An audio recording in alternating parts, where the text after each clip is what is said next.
End of flashback. Hey everyone, আসসালামু আলাইকুম, welcome to my channel. প্রথমে তো ইন্ট্রোটা দেখে নিয়েছেন। আজকে কে নিয়ে ভিডিও হচ্ছে, আজকে হচ্ছে যে আমাদের সুন্দরীকে গোসল করাবো। প্রায় 4 মাসের কাছাকাছির মতো হচ্ছে ওকে গোসল করানো হয় না। তো হচ্ছে আমি এখানে শ্যাম্পু, নিম পাতা বাসায় ছিল, তো নিম পাতা একটু দিলাম। নিম পাতা যেহেতু দেওয়া ভালো, জানা মতো হচ্ছে নিম পাতা হচ্ছে যে শরীর থেকে জীবাণু দূর করে ফেলে, তার জন্য নিম পাতাও দিলাম। এখানে হচ্ছে যে গরম পানি দেওয়া হয়েছে, গরম পানির সাথে আমি একটু মিক্স করে নিচ্ছি হচ্ছে নর্মাল পানিটা। যেহেতু আজকে দেখলাম যে রোদ অনেক পড়ছে, যে আর গরমও আছে, তার জন্য আজকে চিন্তা করলাম যে ওকে একটু পরিষ্কার করে দিই। আবার হচ্ছে কয়েকদিন আগে আমাদের বাসায় হচ্ছে আমাদের বাড়িওয়ালার বিড়ালটা আসছিল, তো ওরা দুজনে মারামারি করার কারণে হচ্ছে যে ওর মুখে হচ্ছে একটু আঘাত পায়। তার জন্য ভাবছি যে যেহেতু এখানে আঘাত পাইছে, আবার হচ্ছে এখানে হলুদও লাগাই দিয়েছিলাম ওর ফেসের এই পাশটায়। তার জন্য চিন্তা করছি আজকে থেকে ওকে গোসলটা করাই দিই।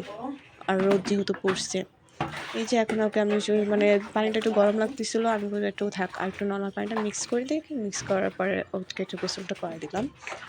আর বেশি কিছু আজকে ওকে করতেছি না, যেহেতু আছে শীতকাল, এর মধ্যে ওকে বেশি সামান্য মানে জাস্ট ওই যাতে পরিষ্কার করানোর জন্য ওকে গোসলটা করানো, এরকম হচ্ছে আহামরি কোনো কিছুই করতেছি না। আর ভিডিওটা যেহেতু হচ্ছে স্পিডটা বাড়ায় দেওয়া হয়েছে, তার জন্য মনে হচ্ছে অনেক তাড়াতাড়ি করানো হচ্ছে, এমন কিছুই না।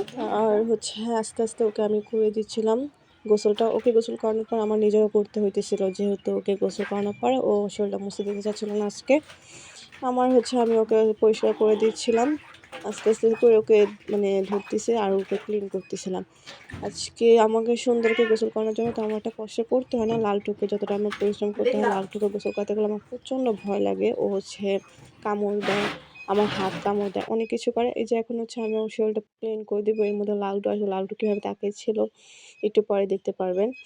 তার মধ্যে হচ্ছে যে আমি ওকে ক্লিন করে দিচ্ছি। এখন ও ক্লিন করে দেওয়ার পরে লালটু দেখে ভয় পালিয়ে গেছে, ভাবতেছে যে ওকে মনে হয় আজকে আমি ওকে গোসল করাই দিব।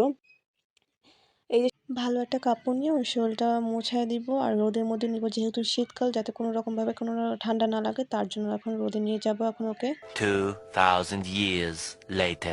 প্রায় 30 মিনিটের মতো ওকে আমি রোদে রাখছি। রোদে রাখার পর শরীরটা প্রায় শুকায় গেছে। তো এই যে এখন সুন্দর করে লাগতেছে ওকে, আমি ওকে দেখাইতেছি রোদের মধ্যে। মাশাআল্লাহ।